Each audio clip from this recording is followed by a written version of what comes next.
मेरी दुहिता का ध्यान रखना। तुम मेरे गोत्र और राष्ट्र का, इंद्र तुम्हारी रक्षा करे।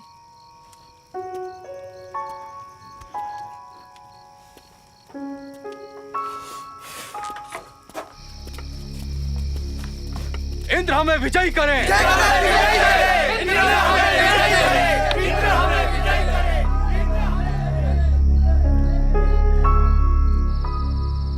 अम्ब, पिता कहाँ गए हैं? पिता गविष्टि के लिए गए हैं। यानी गायों को लाने। किसकी गाय? गोत्र की। गोत्र यानी हम सभी अपनी गाय कहाँ बांधते हैं? अपने बाड़े में। और दूसरे? वो भी हमारे बाड़े में। तो जहाँ हम सभी अपनी गाय बांधते हैं उसे गोत्र कहते हैं। इसलिए जिन जिन की गाय एक बाड़े में बंधती है वह एक गोत्र हुआ। कुछ समझी? पर गायों को लाने के लिए भाला क्यों ले गए हैं? गायों को लाने के लिए एक युद्ध होता है, इसलिए गायों के लिए युद्ध को गविष्टि कहते हैं। कौन ले गया गायों को? चोर। तुम कभी गई हो गायों को ढूंढने? सो जाओ।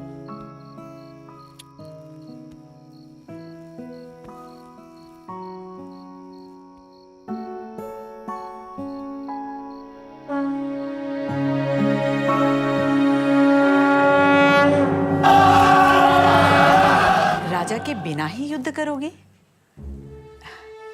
प्रतीक्षा नहीं करोगे? अम्ब, जब बात मेरी गायों की हो, मेरे गोत्र मेरे ग्राम की हो, मेरे खेत और खलियान की हो, तो मैं ही इंद्र हूँ, मैं ही वरुण हूँ। अपने गोत्र के लिए मरने का अधिकार मेरा है।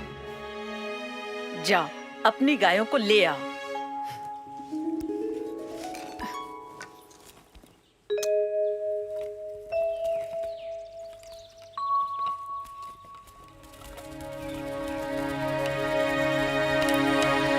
सभापति, हम जा रहे हैं। हम भी तुम्हारे साथ आएंगे। हम अपनी बेटियों को अकेले नहीं जाने देंगे। आप सभी ग्राम की रक्षा करें, अपने गोत्र की रक्षा करें। शत्रु कभी भी घात कर सकता है। हमें रथों से भी तेज दौड़ना पड़ सकता है। उनके भाले और तीर हमारे मजबूत वक्ष झेल पाएंगे। हमने जन्म ही इसी दिन के लिए लिया था कि हम अपने कुल, गोत्र, ग्राम और राष्ट्र की रक्षा कर पाएंगे। इंद्र हमें विजय दे।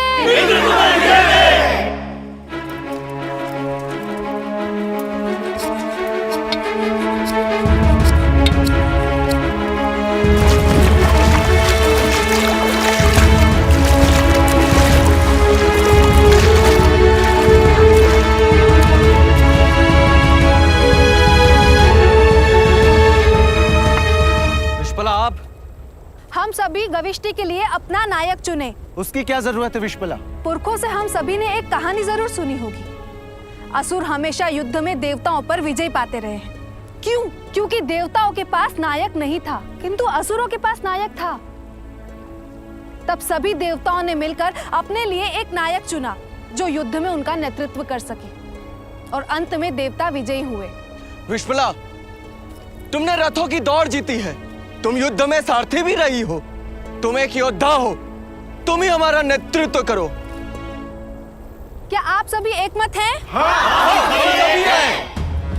तो गोत्र याद रखें, हम गोचर से भगाई हुई हमारी गायों को खोजने के लिए जा रहे हैं। किसी दूसरे गोत्र और ग्राम को उजाड़ने या उनकी गायों को लूटने नहीं। हम अपने शत्रुओं की पत्नी, बच्चों और बूढ़ों पर आक्रमण नहीं करेंगे, फिर वे चाहे पणी हो, दस्यु हो, अयजवन हो या वेरदेय, जो भी हो। पहले हम में से कोई एक दूत बनकर अपने शत्रुओं से बात करेगा, जैसे शर्मा गई थी इंद्र की दूत बनकर। विश्वला, जो ना हमारे देवताओं की उपासना करते हैं, ना ही पुरोहितों को दक्षिणा देते हैं, ऐसे गंदे और कंजूस पड़ियों से हम बात क्या करें? हाँ, वे भेड़ियां जो बिना लिए कुछ देते नहीं, उधार देकर ब्याज खाते हैं, कड़वा बोलते हैं, यज्ञ का विरोध करते हैं, ऐसे पड़ियों से हम क्यों बात करें? जो वे पणी ना हुए तो हम अपने गोधन के लिए युद्ध करेंगे, इसलिए नहीं कि वे पणी है या दस्यु। दुष्टों को दंड देने का अधिकार ज्येष्ठ का है, राजा का है। हो सकता है ज्येष्ठ हमारी सहायता के लिए पहुंचे, पर तब तक हमारी गायें सरस्वती के पार चली गई तो उन्हें गोत्र गोत्र जाकर ढूंढना कठिन हो जाएगा। प्रजापति हमें विजयी करे, इंद्र हमें विजयी करे, इंद्र हमें विजयी करे, इंद्र हमें विजयी करे, इंद्र।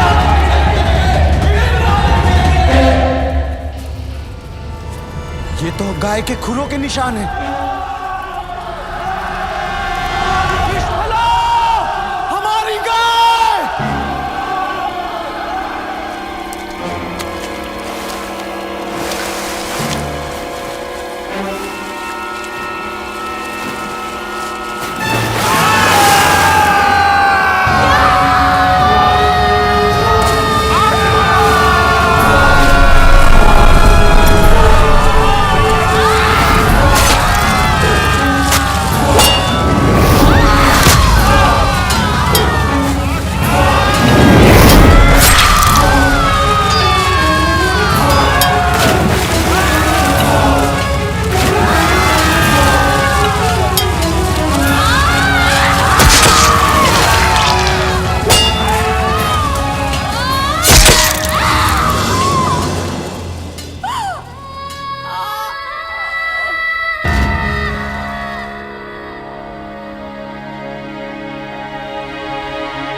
अभी तक सोए नहीं स्वामी?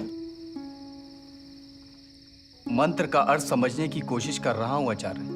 ऋषि जिस विश्पला का वर्णन कर रहा है वह स्त्री है याश्व। इसका उत्तर तो यास दे सकते थे, या विजयनगर में हमारे प्रधानमंत्री आचार्य सायण।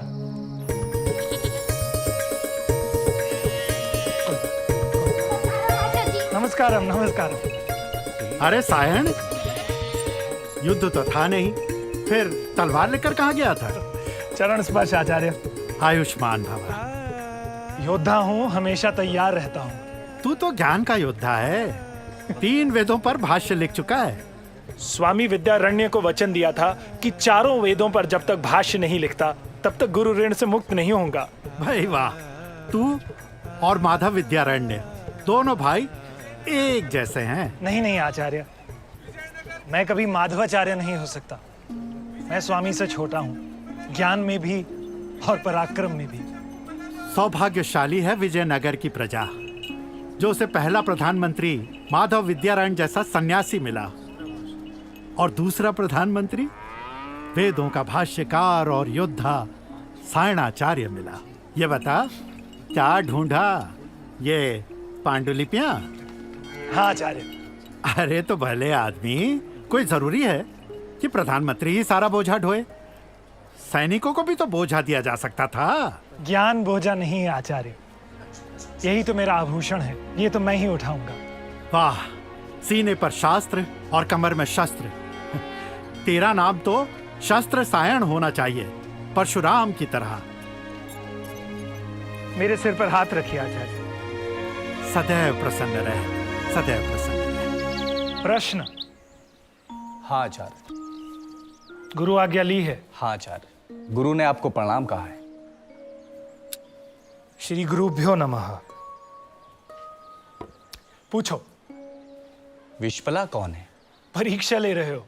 परीक्षा दे रहा हूं आचार्य।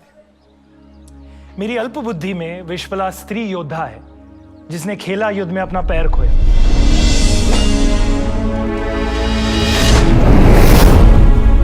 विश्पला घोड़ी भी तो हो सकती है। विश, ग्राम और पल, फुर्ती से जाने वाली, अपने ग्राम की रक्षा के लिए फुर्ती से आगे बढ़ने वाली घोड़ी कैसे हो सकती है? इसीलिए मेरा मानना है कि वो ग्राम की शक्ति है जिसे अश्विन कुमारों ने लोहे का पैर दिया ताकि वो दौड़ सके। पर मेरा मत अंतिम नहीं है। वेदों में और छलांग लगाओ, शायद नया अर्थ मिले। आचार्य शायन के भाष्य पर टिप्पणी नहीं हो सकती आचार्य। शास्त्रों की नई व्याख्या करना हमारी परंपरा है बटुक। आचार्य भगवत पाद शंकर ने भगवान बादरायण व्यास के ब्रह्मसूत्र पर भाष्य लिखा। महर्षि पतंजलि ने अष्टाध्यायी पर, श्वेत केतु, भरत मुनि, कौटिल्य, वात्स्यायन, सभी ने तो प्राचीन शास्त्रों की नई व्याख्या की है। नए आचार्यों की गरिमा चुप रहने में नहीं बल्कि प्रश्न करने में है। श्रुति में अलग अलग कहा गया है, स्मृतियां भी भिन्न भिन्न कहती हैं। कोई ऐसा ऋषि नहीं जिसका वचन अंतिम प्रमाण माना जा सके। इसीलिए प्रश्न करो, भारत का गौरव बढ़ाओ। अपने आचार्य के लिए ले जाओ।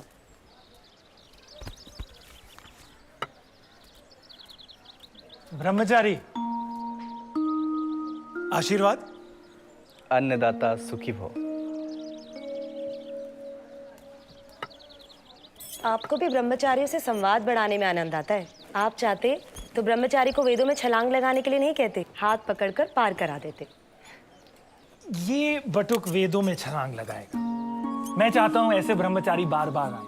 इन्हीं से तो मैं हर बार कुछ नया सीखते और दोहराते रहता हूँ। विजयनगर में कोई आचार्य मुझे शिष्य नहीं बनाता, गुरु दक्षिणा लेता नहीं, तो मैं इसी बहाने इन बटकों के आचार्यों के लिए दक्षिणा देते रहता हूँ। मुझे संतोष मिलता है कि मैं अपने धन का सही उपयोग कर रहा हूँ। बटकों के लिए दरवाजे हमेशा खुले रखो, ज्ञान इन्हीं के साथ घर में आता है। इसीलिए तो मैंने घोषणा करवा रखी है कि विद्यार्थी प्रश्न लेकर मेरे पास किसी भी समय आ सकता है। विजयनगर साम्राज्य में एक बात और प्रसिद्ध है स्वामी, कि सायण पेड़ है जो हमेशा ब्रह्मचारियों को फल देता है। सायण खेत है जो हमेशा ब्रह्मचारियों को अन्न देता है। ब्रह्मचारियों के लिए सायण कामधेनु और कल्पवृक्ष है। मैं तो भगवान बादरायण व्यास और आचार्य भगवत पाद शंकर का ऋण चुका रहा हूं।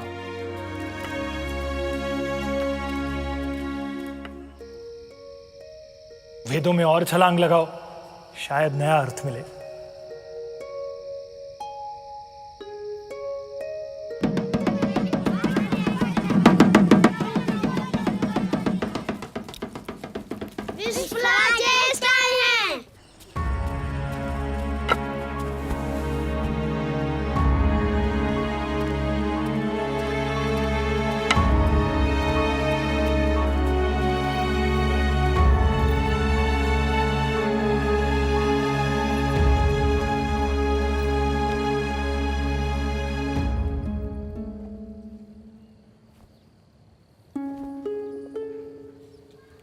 मैंने तुम्हारी वीरता की कहानी सुनी। हम अपनी गाय वापस ले आए ज्येष्ठ। बस अगली बार गोत्र के लिए युद्ध नहीं कर सकूंगी। तुम युद्ध करोगी, मेरे रथ की सारथी बनोगी। बनोगी ना? अश्विन कुमार आ रहे हैं, वे तुम्हें लोहे का पैर देंगे। तब तो मैं लोहे के पैर से शत्रुओं का सिर कुचल दूंगी। अश्विन कुमारों ने उसे लोहे का पैर दिया ताकि वह दौड़ती रह सके। गणानां त्वगणपति गुं हवामहे कविं कवीनामुपमश्रवस्तमं। समिति और सभा, प्रजापति की दोनों पुत्रियां मेरी सहायता करें। जिनसे भी मेरी भेंट हो मुझे सहयोग करें। हे पितृगण, मैं और यहाँ एकत्रित सभी सहमति के शब्द बोले।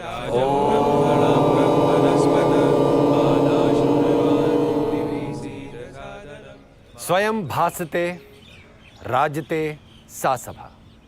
वह संघ जिसमें लोग आभा से भरे हों, वह सभा है। ऐसी सभा मुझे शुभकामना दे। सभा और समिति प्रजापति की 2 पुत्रियां हैं और उन्हीं के द्वारा प्रजापति ने हमें एक शासन व्यवस्था दी जिसमें राजा भी प्रजा के अधीन है। यह व्यवस्था है गण यानी गिनना, चुनना और गिनना।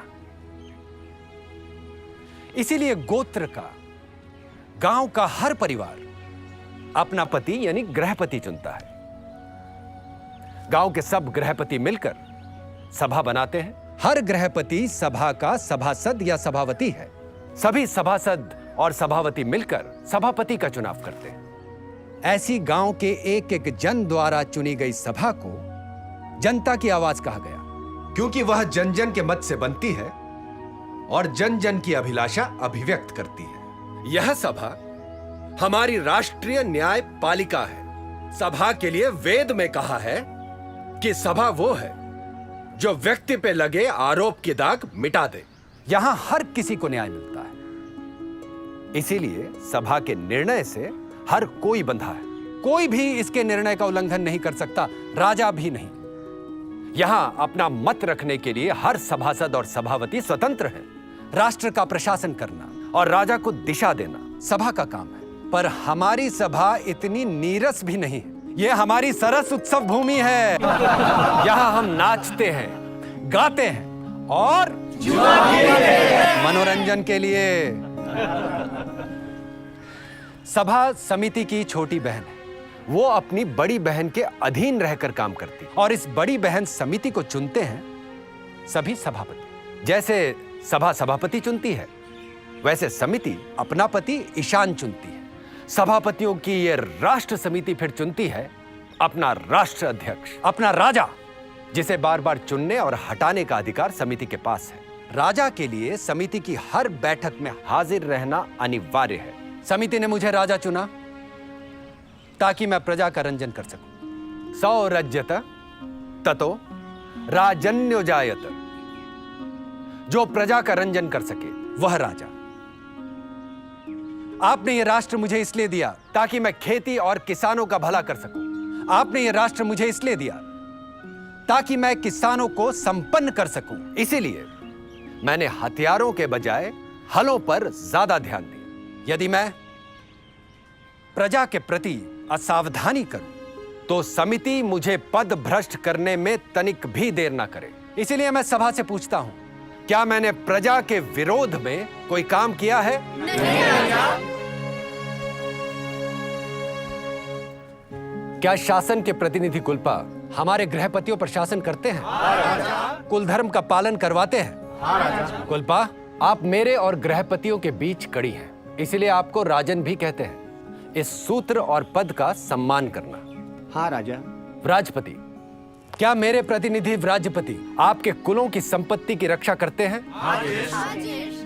ग्रामणी, क्या कुलपा और व्राजपति आपके मार्गदर्शन में काम करते हैं? हाँ राजा। ग्रामणी, आपको मनु भी कहते हैं क्योंकि आपसे ये उम्मीद की जाती है कि आप ग्रामवासियों से पिता की तरह व्यवहार करें। हाँ राजा। बूढ़े पिता की तरह किचकिच तो नहीं करते। सभापति, क्या ग्रामवासी, गृहपति, कुलपा, व्राजपति, ग्रामणी आपके संरक्षण में हैं? हाँ राजा। सभावती, हाँ राजा। क्या ग्राम में कन्याओं का उपनयन होता है? हाँ राजा। क्या वे शस्त्र और शास्त्र का अभ्यास करती है? हाँ राजा। क्या परिवार में पत्नी सम्राज्ञी है? अधिकतर परिवारों में तो महिलाओं का ही शासन चलता है राजा। क्या स्त्रियों को न्याय मिलता है? हाँ राजा। सभा, कभी कभी मैं सोचता हूं कि प्रजापति ने सभा और समिति को अपनी बेटियां क्यों कहा। शायद इसलिए कि जहां बेटियों की नहीं सुनी जाती वो राष्ट्र उत्कर्ष नहीं कर सकता। जहां बेटियों के साथ अन्याय होता है उस राष्ट्र को कभी सम्मान नहीं मिल सकता। जहां बेटियों का अपमान किया जाता है वहां देवता भी आहुति ग्रहण नहीं करते।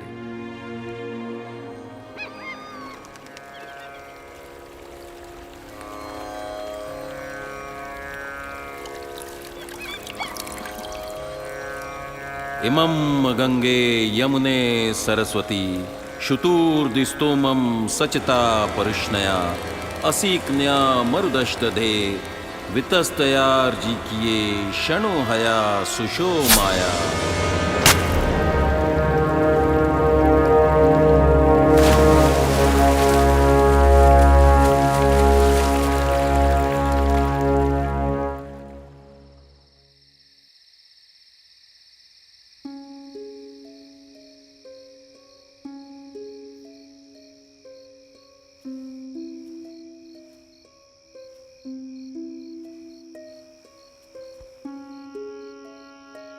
आज भी दूत अच्छी सूचनाएं नहीं लाए।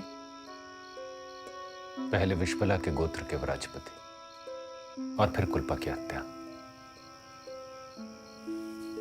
आज सूचना आई है कि गोधन चुराने के आरोप में हमारे एक गोत्र पर दूसरे गोत्र ने आक्रमण कर दिया। कहीं आपको युद्ध के लिए उकसाया तो नहीं जा रहा?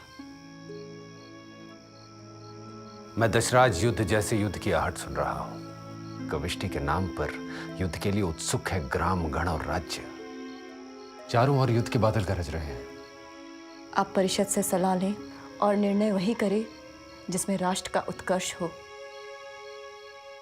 समिति के सदस्य विषय, मेरे स्वरों की कड़वाहट के लिए मुझे क्षमा करें, पर कड़वा सच यही है, जब से आर्य सुबल को समिति ने अपना राजा चुना है, तब से हमारे भालों की धार भोतरी हो रही है, तब से हमारे तीर तर्कस में ही पड़े हैं, तब से हमने एक भी युद्ध नहीं किया।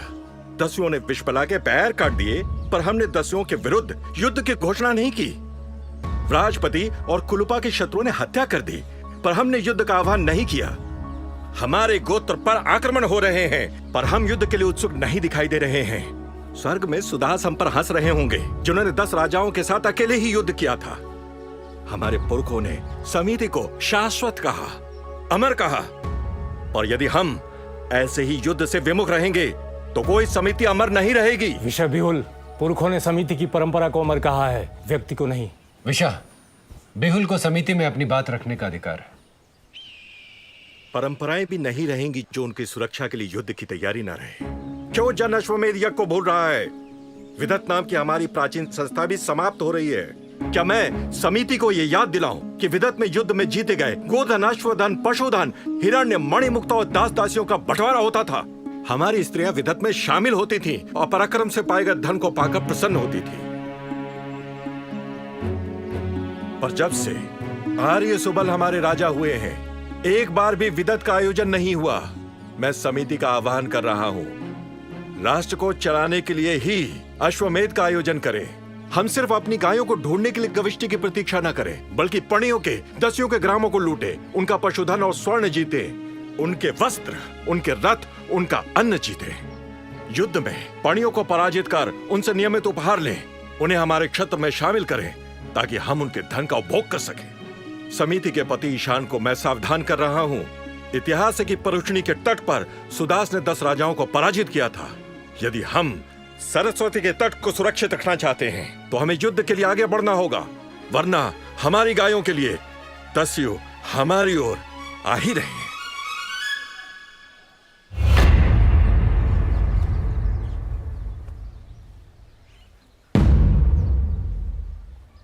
लगातार युद्ध के कारण लोग भयभीत न हो, इसीलिए हमने हर गांव में रक्षकों को नियुक्त किया है। रक्षकों को हम गोप कहते हैं, और यह राष्ट्र मुझे पुकारता है जनस्य गोप। क्यों? क्योंकि इस राष्ट्र के जन जन की रक्षा करना मेरी जिम्मेदारी है। मैं हूं जन जन का गोप। हर गांव में, गोत्र में लोगों की रक्षा के लिए दिन रात जाग रहे गोपों का मुखिया। मैं इस राष्ट्र का प्रधान गोप। आपने मुझे प्रधान गोप बनाया ताकि मैं अपने जन की रक्षा कर सकूं, इसलिए नहीं कि मैं अपने जन धन का उपभोग करूं। मैं अपने जन, अपने गांव, अपने गोत्र, अपने गण की रक्षा के लिए युद्ध के लिए तैयार हूं, पर दूसरों के धन का, उनकी गायों का, उनकी स्त्रियों का, उनकी संपत्ति का, उनके स्वर्ण, उनके हिरण्य का, उनके हलों, उनके रथों का, उनके बैलों, उनके बीजों का, उनके अन्न और खेती के साधनों का अपहरण करने के लिए तैयार नहीं हूं। मैं उस अश्वमेध के लिए तैयार हूं जो राष्ट्र को सुशासन दे। मैं अन्न और जल के लिए वाजपेयी यज्ञ करने के लिए तैयार हूं, पर साथ ही नदियों का पानी खेतों तक पहुंचाने के लिए श्रम का यज्ञ भी करूंगा। हम गांव-गांव में कुएं खुदवाएं, जलाशय बनवाएं, ताकि हमारे खेत और खलिहान प्यासे न रहें। क्यों कहा था हमारे पूर्वजों ने कि जो अकेला भोजन करता है वो पाप खाता है। इसीलिए कि जिसके पास अन्न नहीं उसे अन्न देना भी यज्ञ है। क्यों हम दूसरे के धन पर दृष्टि डालें? दूसरों का अनाज लूटने के बजाय हम अपनी भूमि को सींचे। जैसे 24 बैलों से खींचे जाने वाले हल से, सीर से हमारे पुरखों ने धरती पर फसल लहलाई थी। पड़ियों की गाय लूटने के बजाय हम गोपालन और पशुपालन करें, उनकी वृद्धि कर समृद्धि पाएं। पुरखों से मैंने सुना था कि महाराज मनु ने अन्न और जमा संपत्ति के 10वें भाग और स्वर्ण और पशुधन के 50वें भाग देने की शर्त पे प्रजापालन का उत्तरदायित्व स्वीकार किया था। आचार्य ये कह रहा है कि पहला राजा मनु था और ये कह रहा है कि पहला राजा पृथु था। तो मनु से पहले कौन था और कर कितना था? उत्पन्न का छठा हिस्सा या 10वां? कहीं बैठकर पानी पिए? हाँ। चलो। प्राचीन काल में न राजा था न दंड। लोग धर्म का पालन कर एक दूसरे की रक्षा करते थे, लेकिन धीरे धीरे मूल्यों का पतन हुआ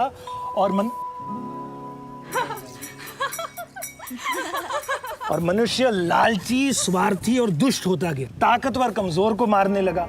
चारों ओर मत्स्य न्याय यानी बड़ी मछली छोटी मछली को खाने लगी। तब प्रजापति ने 1 लाख अध्याय की नीति शास्त्र की रचना की, जिसमें राज्य, राजा, राष्ट्र और प्रशासन का वर्णन किया।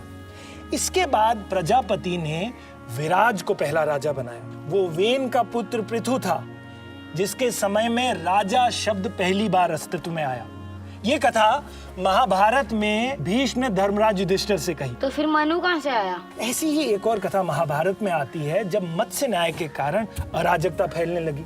राजा के बिना लोग एक दूसरे पर आक्रमण करने लगे। तब लोगों को राजा और राज्य की आवश्यकता महसूस हुई। उन्होंने शांति से रहने का प्रण लिया और सभी प्रजापति के पास गए और उन्हें एक राजा नियुक्त करने को कहा जो अराजकता समाप्त कर सके।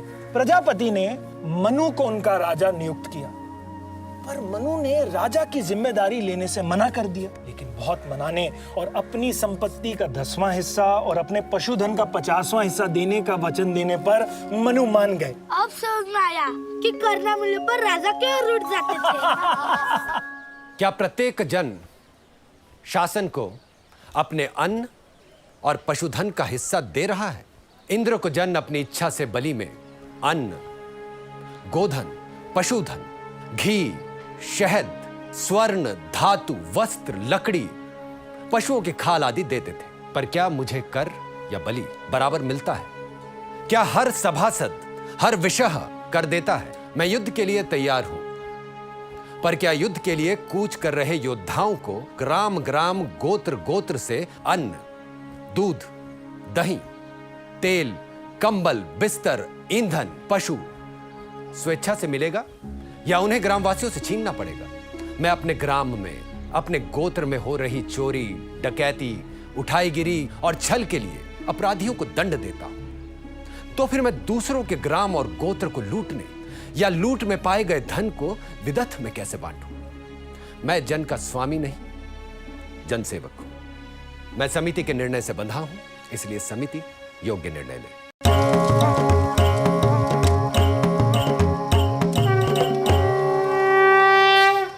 समिति से सलाह कर ज्येष्ठ सुबल ने पुरानी सभा और समिति के विसर्जन और नई के चुनाव की घोषणा की है। इसलिए जन नया गृहपति और सभापति चुने।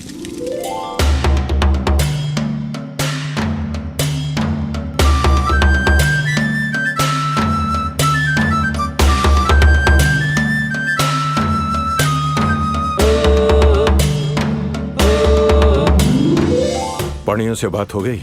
हाँ, कुसीद पर वो स्वर्ण देने को तैयार है। चाहो तो सिंधु के बैल भी दे सकते हैं पड़ी। स्वर्ण दिखाई नहीं देगा, बैल और गायें दिखाई देंगी। क्या तुम्हें विश्वास है कि समिति तुम्हें ही राजा घोषित करेगी? गोधन की जगह स्वर्ण लुटाकर देखता हूँ। उपहार किसे नहीं अच्छा लगता। देवता भी बलि पाकर प्रसन्न होते हैं। उपहार या घूस? बलि। समिति ने अपना पति ईशान चुन लिया है।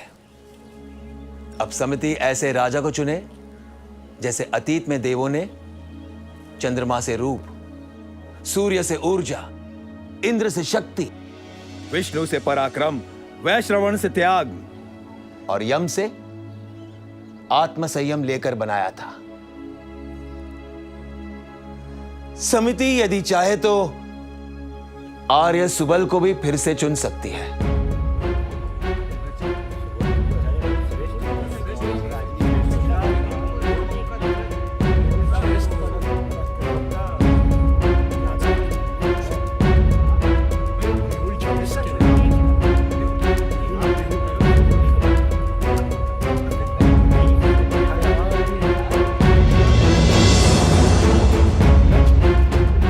समिति ने आर्य बिहुल को नया राजा नियुक्त किया है।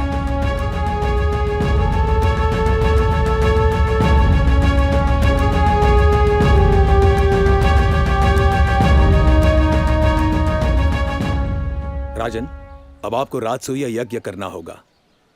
रत्नीन से शासन के लिए सहयोग मांगना होगा। अब ये रत्नीन कौन है? राज्य का उद्देश्य क्या है? अब प्रजा को स्वच्छ और सुंदर प्रशासन देना। अम्ब, आपने सही उत्तर दे भी दिया तो आपको कुछ नहीं मिलने वाला।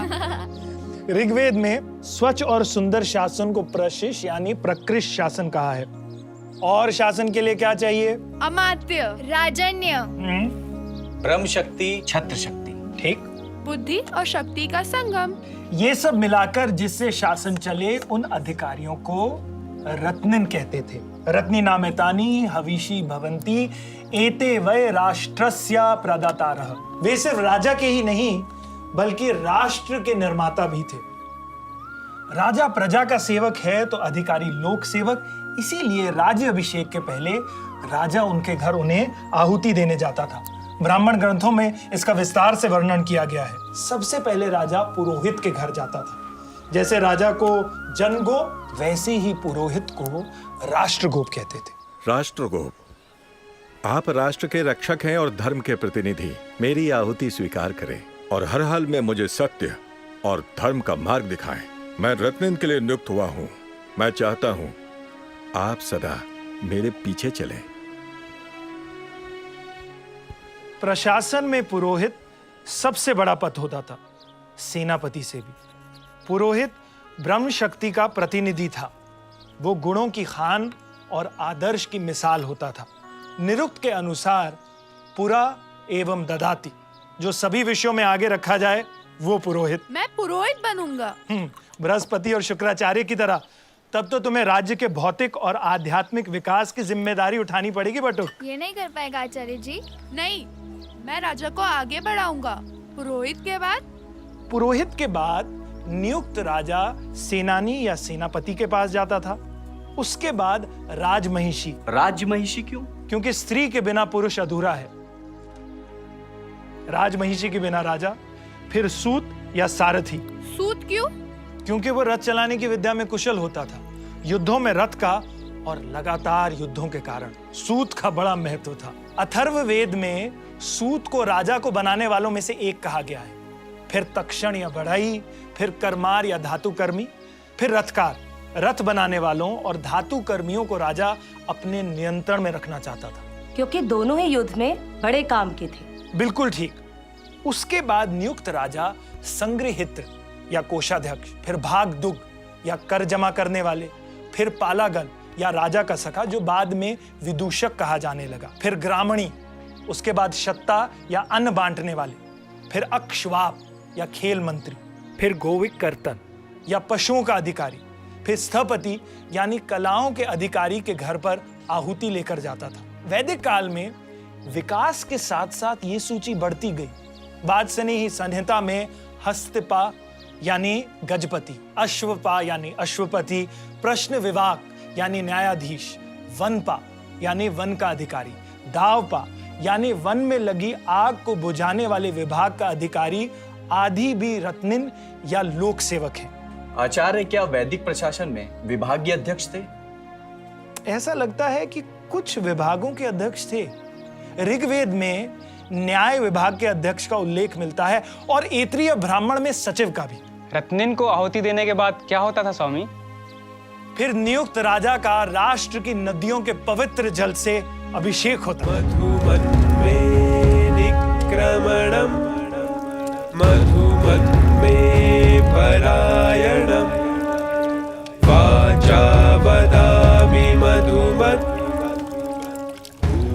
जन्म से लेकर मृत्यु तक मेरे द्वारा किए गए यज्ञ, मेरा जीवन, मेरे सत्कर्म, मेरी संतानें आप ले लें।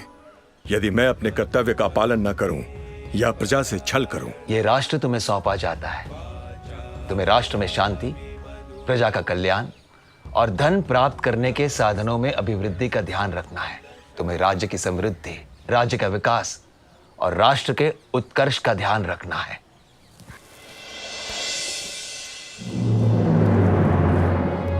अपने लोक सेवकों को शक्ति और ऊर्जा दो। वे राष्ट्र को शक्ति और ऊर्जा देंगे। आज से तुम राष्ट्र के लोक सेवकों में शामिल हुए और उनमें तुम्हारा स्थान पहला होगा।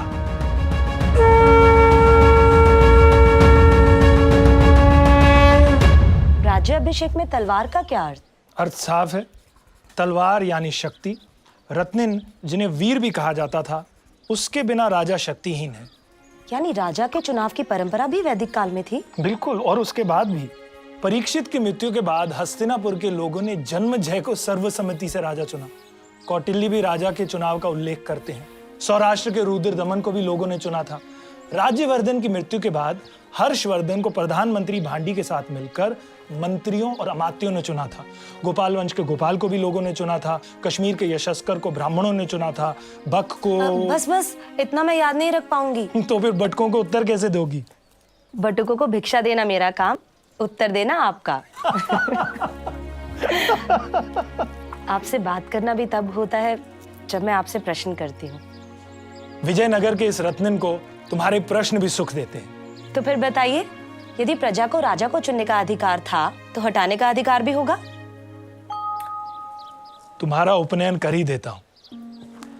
शास्त्रों ने कहा है कि जब राजा अन्याय करता है तो नमक और शक्कर भी अपना रस छोड़ देते हैं। धर्म और प्रजा के विरुद्ध काम करने वाले अन्यायी, अधर्मी, अत्याचारी, भ्रष्ट, निरंकुश राजा को सिंहासन से हटाने, निर्वासित करने और उसकी हत्या करने तक का शास्त्रों में प्रमाण है। वैदिक काल में राजा को हटाने का समिति को अधिकार था।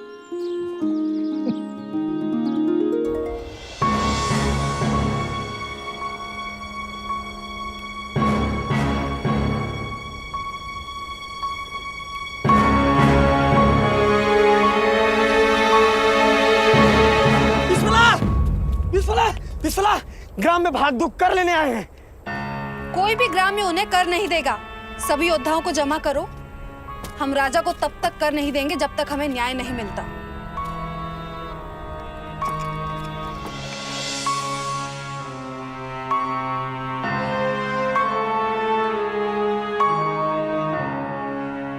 भाग दुख को रोकना, शासन में बाधा डालना है। राजा सेना भेजेंगे। भाग दो, राजा का भाग ही तो मांग रहे हैं। विश्पला, ये क्या मूर्खता है? मैं तुझे इसी समय सभा में उपस्थित होने का आदेश देता हूँ। मैं सभा के आदेश का उल्लंघन नहीं करूंगी, पर राजा का भाग लेने आए भागदो ग्राम में नहीं आएंगे, फिर चाहे मुझे राजा उनके विरुद्ध जाने का दंड ही क्यों न दे।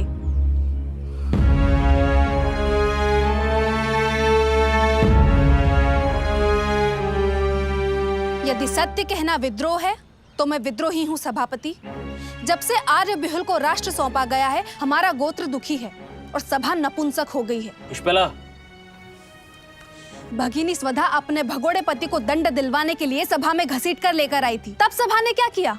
मैं लेके आई थी उस भगोड़े को जो अब किसी और के साथ रह रहा है। उसे दंड देना तो दूर रहा, उल्टा गोप ने मुझसे ही वर्ष भर का घी ले लिया और मेरा बछड़ा भी। दिन दहाड़े लोगों को मार्ग में लूटा जा रहा है। घरों में चोरियां और डाके पड़ रहे हैं। स्त्रियां भयभीत हैं।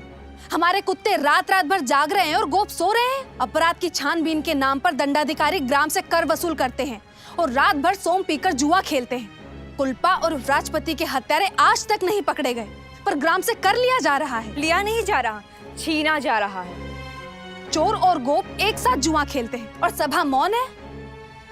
विश्पला, मैंने जनगोप और राष्ट्रगोप को सभी स्थितियां बताई हैं। इसीलिए यह ग्राम कर नहीं देगा, ताकि समिति के बहरे कानों तक हमारी आवाज पहुंचे। हम कर नहीं देंगे सभापति। विश्पला,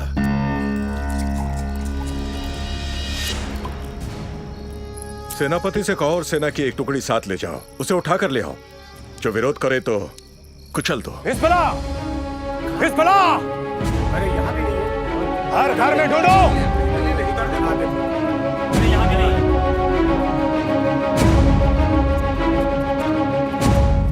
नहीं मिली। चरागाह गव्वे में ढूंढो, नदी पर ढूंढो, उसके माता पिता को बंधन में ले लो। कल रात ग्राम में कोई अतिथि आया था सभापति?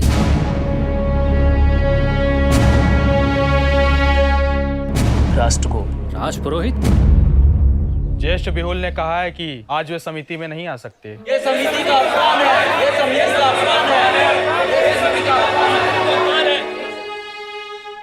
दूत, ज्येष्ठ से कहना, समिति की हर बैठक में राजा का उपस्थित रहना अनिवार्य है। यह समिति राष्ट्र और राजा का संचालन करती है, राजा समिति का नहीं। धर्म, शास्त्र और समिति राजा से आज्ञा या अनुमति नहीं लेते। मैं राष्ट्रगोप समिति की ओर से उन्हें तुरंत उपस्थित होने का आदेश देता हूं।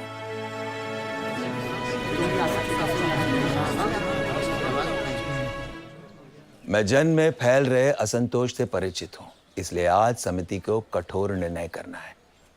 पिछले दिनों गविष्टियां बढ़ गई हैं, स्त्रियों को न्याय नहीं मिल रहा है, कर के नाम पर ग्रामों को लूटा जा रहा है।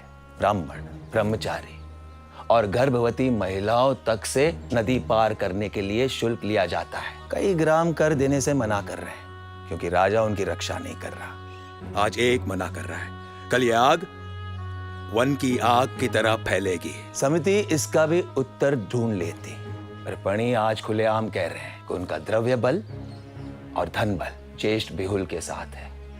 वे ज्येष्ठ बिहुल के पीछे खड़े हैं। ये पणी कुसीत पर जुआरियों को ऋण देते हैं और हारे हुए जुआरियों से उनका स्त्री धन और पशुधन ले जाते हैं। जुआरियों का परिवार रोता है, ऋण जितना चाहो मिल जाता है, पर बदले में देने के लिए कुछ चाहिए, चाहे वो आत्मसम्मान ही क्यों ना हो। पिछले दिनों समिति के कुछ विषय ने मूल्यवान रथ, घोड़े और सिंधु के बैल पणियों से खरीदे हैं। बदले में समिति के सदस्यों ने क्या दिया? स्वर्ण या गोधन? ज्येष्ठ बिहुल पणियों से हथियार और रथ खरीद रहे हैं। समिति के सदस्य रथ पणियों से खरीदकर ज्येष्ठ बिहुल को बेच रहे हैं। क्या यह युद्ध की तैयारी है या युद्ध की रचना? सारे गोत्र को युद्ध में झोंक देना ताकि पणियों को लाभ हो।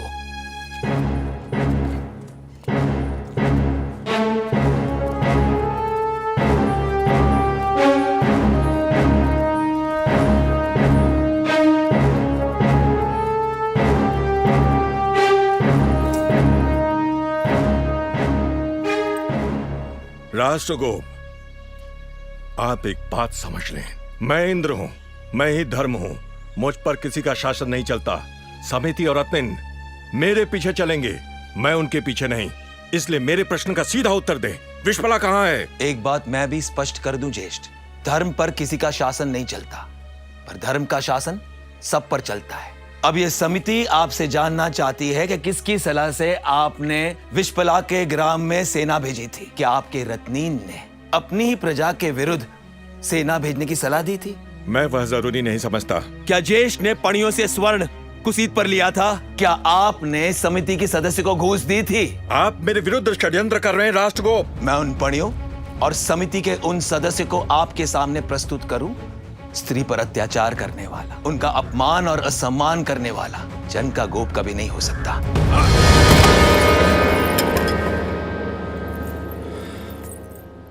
विश्पला से मिलेंगे। विश्पला!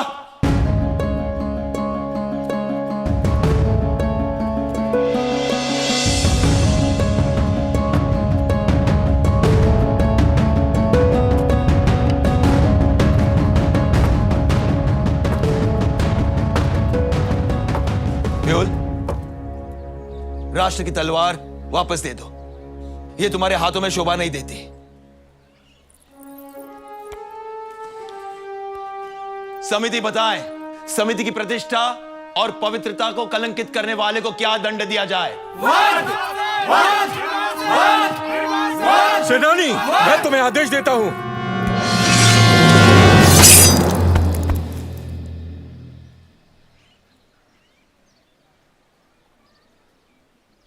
समिति जिसे योग्य समझे उसे जन गोप नियुक्त करे।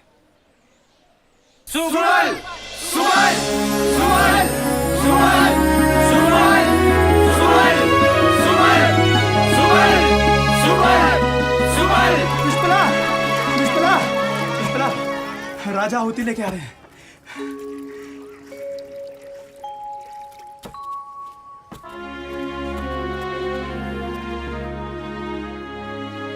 मेरी रत्निन बनो, ताकि कई विषपलाएं खेला के युद्ध में रथों की दौड़ में भाग लें और राष्ट्र की मंत्री बने।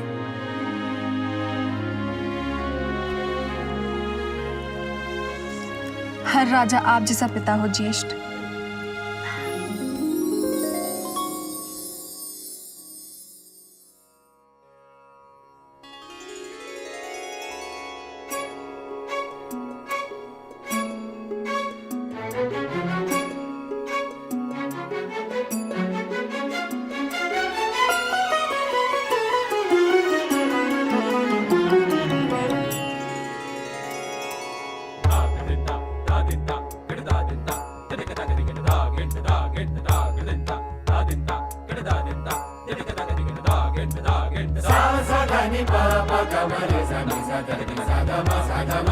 सा